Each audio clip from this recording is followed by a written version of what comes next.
10वीच्या विद्यार्थ्यांसाठी अत्यंत महत्त्वाची बातमी आहे। 10वीच्या परीक्षेला आजपासून सुरुवात होते।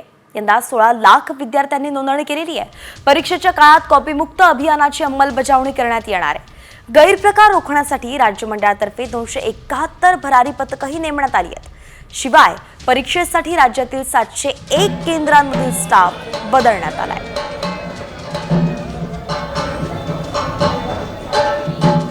तर पुण्यातूनच आढावा घेतलाय आमचे प्रतिनिधी सागर आव्हाड यांनी। पाहूया।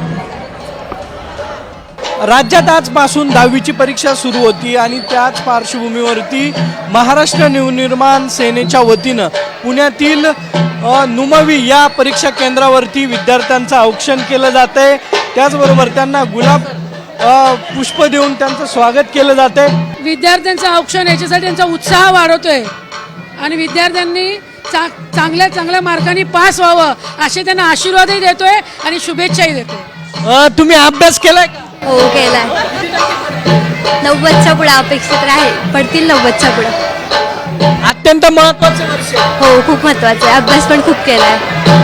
कॅमेरामन किरण काजळे सह सागर आव्हाड, साम टीव्ही।